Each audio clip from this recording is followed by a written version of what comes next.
Welcome back to my channel, the #1 place to find Archfiend related duels, reviews and combos. So this video, ladies and gentlemen, is a collection of duel replays with my commentary on a selection of Archfiend related builds against a number of different decks. Some of them are meta, some of them are metas of previous formats, and others are more casual. But I hope you enjoy, and let's take a look. Alright, so first off, ladies and gentlemen, we are against Infernoble Knights.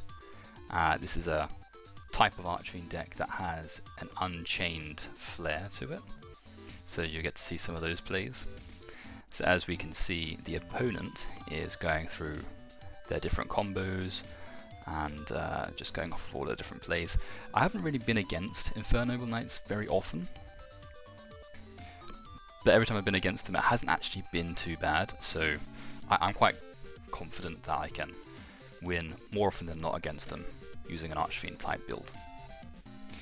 So as you can see, they're going off of a ton of plays here. Link summoning, special summoning, synchro summoning galore. They're going off all crazy sorts of stuff in an effort to get out Infernoble Knight Vanguard Roland, a bunch of tokens here, and then here we go into Borrowload Savage Dragon. Hate this card with a passion. Really, really hate it. If you don't already know, it gets a bunch of counters, and then once per turn it gets rid of a counter to negate anything you want. So I've just gone ahead and set everything here. Now watch what I do. They're going to go ahead and go off of a bunch of different plays once again, bring out a bunch of strong monsters, and attempt to OTK with Borrowload Sword Dragon, and then use Borrowload Savage to negate whatever he might need to negate. So I use Aurora to bait out the negate effectively, so that brings the counter down by 1. And then I can safely use Paleozoic to banish Borrowload Sword. I didn't really want to banish that one, I would have preferred to banish Savage, but here we go once again, carefully baiting out the counter, so that I can use good old Buddy Force Unite, which brings out Annihilator Archfiend, which destroys Savage Dragon, and also destroys my Abomination's Prison. And unfortunately, the player DC'd there, but what I would have done is gone into the Abominable Unchained Soul for another 3000 attack, and then swiped through and then seen what they would have come up against me next. Now here we have an Eldlich duel. Now Eldlich is probably one of the more oppressive archetypes in this meta at the moment. I would say it is probably one of the best decks that you can build, and also destroy your wallet. Unbelievably expensive, but if you don't know, it relies on the Golden Lord, and you can continually recycle that character, destroy your opponent's stuff, and make it unaffected by cards effectively. So they've summoned 2 of them so far. I've been able to bring a Lava Golem into my hand in attempts to at least get over them, and face down I've got an Unchained, which is now going to activate soon. I've used Paleozoic, which unfortunately got negated, and I've gone ahead and just gone through my Unchained cards to at least try and destroy one of their Golden Lords. Unfortunately, due to how Eldlich works, they've just summoned it back anyway. But they know that I have a Lava Golem, so they've gone into Dreadnought Cannon in attempts to deal some burn damage and set themselves up for next turn. I have Titanicider face down, so this allows me to completely negate a special summoned extra deck monster, which I've gone ahead and done on this crazy 6k attack monstrosity. I've destroyed it, and then that allows me to attack for 3k. And then I summon Sangan, and I've set myself up with an Unchained Soul of Rage. So what this will let me do is use their monster to link summon into one of my own Unchained monsters. Unfortunately, I didn't use it, because I was hoping that they would summon a Golden Lord, but it doesn't matter. So you see here, they've also gone for a Numeron OTK. I've used Buddy Force to bring out Unchained Soul, which lets me get rid of at least one of them, and that allows me to at least survive through this wave of attacks. They summoned another Golden Lord, which is going to deal 2500 damage to me. So now we're pretty close in terms of life points, but in terms of card advantage, they still have quite a lot of Eldlich style cards face down, which allows them to extend on a whole bunch of different plays. My Underworld gets negated, unfortunately, and then gets completely destroyed, but unbeknownst to them, I have Dark Spirit of Banishment, which will at least let me survive this Golden Lord attack. brings out good old Unchained Soul, which destroys their Golden Lord. They have nothing in their hand, so they can't recycle the Golden Lord's effects. And now I use Dark Spirit's Mastery to pitch my Lava Golem. I haven't used it all game, I thought, why not? But then I bring another one just in case they do bring one out. But it was mainly to recycle Banishment, so that if they do get past my Unchained Soul, I can at least bring it back using Dark Spirit's effect to survive.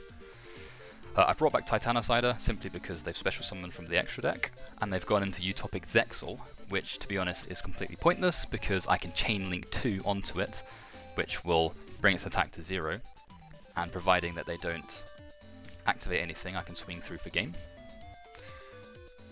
And there you have it, ladies and gentlemen. Alright, so now we're against the Darklords. So I've just set a bunch of cards and passed. There's not really much I can do with that hand, it was fairly bricky unfortunately. They've gone into Ukubak, which has pitched a couple of Darklord trap cards, which will let them use them later on with their stronger Darklords.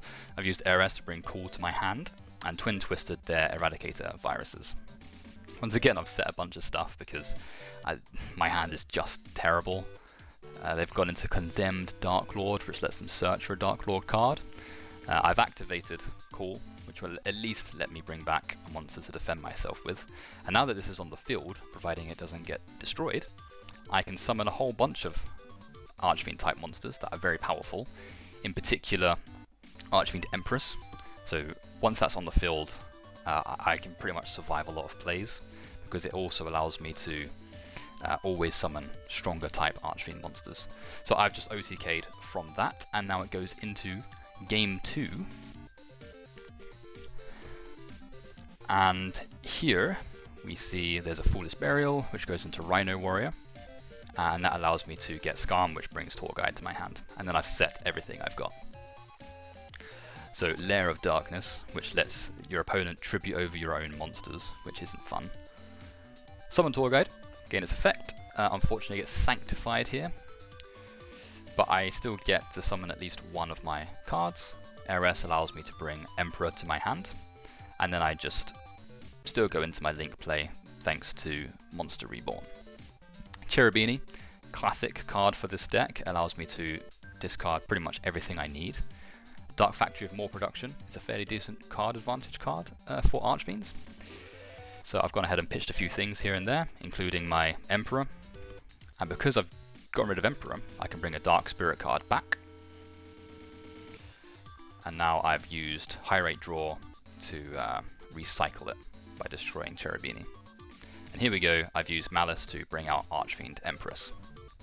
And then I destroy them, which allows me to get Empress's effect, recycle Dark Spirit of Malice, bring out Emperor, use its effect to destroy Lair of Darkness, and then pitch a few cards with Dark Factory of More Production. And I've set a bunch of cards here as well. So as you can see, Archfiends can be fairly oppressive if you get the right setup. And if you don't get the right setup, it's a case of just playing through the combos that your opponent has, using a good portion of hand traps to get ahead. So I've used Ghost Bell to be able to get through some of the Darklord plays. Unfortunately, they rely heavily on the graveyard, which means it's susceptible to cards such as the End of Anubis, which I've gone ahead and thrown into the grave. It's a fantastic tech card to use in Archfiends, because it completely locks out the graveyard. Even though you rely on it as well, it normally survives long enough to shut your opponent down, and it doesn't really affect you too much from my experience. They've effectively Monster Reborn Yugioh, but their effect unfortunately doesn't go through due to End of Anubis, and they surrendered from there on out. And in this duel, ladies and gentlemen, we are against Heroes. I like Heroes. I like how they've survived for so long in the meta. Not quite as long as Archfiends, might I add. But I love the fact that they use Mass Change to go into the likes of Darklord, banishes stuff instead of it getting sent to the grave. Hate it, but it's so good. And obviously because they're warriors, they get a ton of support. Very quick, very consistent, and very strong. So they've gone through a bunch of their monsters, used Poly to bring out Absolute Zero, which destroys everything once it dies. And they brought out Darklord for that extra banish. So I can't really do much until Darklord Law is removed, so I destroyed it with cavalry. And I've set Abomination's Prison in case it gets destroyed. And I've set Call by the Grave to try and get through some plays. They use Fireflint Lady, but then I negate it with Call. And then they use their Divine Sword Phoenix Blade to recycle it back into their hand. And now they've got into your boy Stratos, which destroyed Abomination's Prison, which lets me get out an Unchained, which then lets me get out Unchained Soul. Now here I destroy Absolute Zero, because I want to get that out of the way as soon as possible. And because I had Cavalry, I can summon Empress anyway, but it died unfortunately because of Honest Neos, which I learned to hate during these duels. Here we go, Tour Guide into Cherubini. I use Malice and Rhino, which then lets me pitch another level 8, which then allows me to recycle cards. In this particular instance I use Heiress to get Call, simply because I can now start recycling with Annihilator, Archfiend and Unchained Soul in the graveyard. I saw the Malicious player there and thought I'm not having any of that, and I got rid of it with Crow. They use Stratos once again to destroy my cards, but at least I can activate it and get one use off of it. So in comes Empress, and Empress is now protected by Cherubini, which is nice. One thing I find is that every deck I'm against, they summon loads of things, right? That's like the meta. There's tons of monster effects, and I seem to summon one or two things and call it a day. That's what I like, slow and steady, you know. I've used Rhino Warrior to pitch Emperor, which allows me to recycle Malice. The Union Carrier brings out an extra monster onto my Spell and Trap card zone. Monster Reborn Emperor, and now I've got a pretty solid body on my side of the field. They now have 3k life points left, but it's not over. They go ahead and use Hero Lives, which halves their life points, brings out a monster, which in this case is Solid Soldier. They use Shadow Mist to bring Mask Change, which then uses Vision Hero's effect to summon itself, and another. Cross Sheep, Mask Change, I want to tie that to my Malice just in case they bring out Darklords, which is the obvious choice. Ugh. And then they use Stratos, goes ahead and brings Plasma to the field. Plasma was a great pick, being able to negate everything and get a bunch of attack boosts. It's a solid card, which doesn't really see much play. So I managed to get over Darklords, and they're on 100 life points, which is madness. Now here, unfortunately, the duelist I was against misplayed, because they have Chalice, and they activated it on the wrong monster. However, it was only a matter of time before I destroyed their Unchained Soul anyway, which would have reduced their attack, and I could have beaten through it. So, on that note, we are now on to round 2 of this hero battle. I summon Tour Guide, which summons Rhino Warrior, which allows me to go into Cherubini, which then pitches Unchained Soul and Malice. And then I use Skarm to special summon itself. And because Cherubini is a Burning Abyss card, I now have both of them on the field. So they've impermanenced my Cherubini, used Emergency Call to bring a warrior, and this is the classic setup for E-heroes. You know, they're going to bring in Masked Heroes and Shadow Mist and bring them Mask Changes. They've got into Isolde, they're using Fireflint Lady to summon yet another Vision Hero, and this brings out good old Darklords. Like I said, I told you I'd learned to hate this card. It's summoned so many times during these duels. They tried to bring Divine Sword back. I negated it. I'm not really sure why. I don't see too much of a point to it. So luckily I got Instant Fusion. Sucky Sucky the Darklords gets rid of it. And hopefully they don't summon it anymore.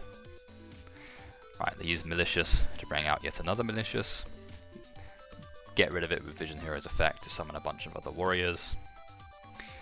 And now they bring their Divine Sword back. Mask Change increase into Darklords. Again. And then they bring out Wonder Driver. So, a whole bunch of attack there. And then they use Honest Neos to swing for game. Now, we move on to game 3, ladies and gentlemen. Swap those over. So here, they start first. They use Reinforcement of the Army. Brings out Solid Soldier, which then allows them to go into Solid again. So we're seeing these similar plays over and over again. Equips it with Divine Blade. And now on my turn, I use Tour Guide, which then gets negated. So So I had no choice but to destroy it off, so I could summon Skarm safely, and then that's somewhat of a better defense than having Tall Guide on the field, you know. And they didn't even manage to get through it, which is strange. But now I summon Rhino Warrior, which still protects Skarm, and that allows me to go into Cherubini and Heiress and Malice. And then I can simply trade in Empress to recycle Malice, and that sets me up for next turn. So any effect they use, I can at least special summon Empress to the field. So they use Divine Sword, I negate it again, like, it's kind of pointless to be honest. And then they use Divine Reincarnation, and I bring out Empress to counter it. They bring good old Honest Nearest to the hand, and that card is very scary. I know it's in the hand, I don't want to I don't want to trigger it, but they forced it anyway. Which doesn't matter because I have Unchained Soul, and Unchained Soul just goes straight through and destroys stuff by discarding. So Cherubini, pitch Rhino, which allows me to pitch Emperor, which recycles Malice. And then I use Tall Guide to bring out another Unchained, then Union Carrier straight into a Cavalry.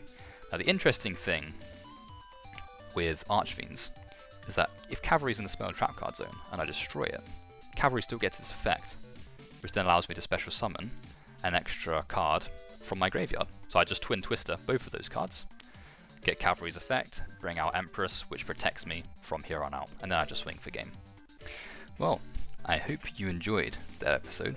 For more Archfiend related duels and videos in general, feel free to have a browse and give this video a like and subscribe if you would like to see more.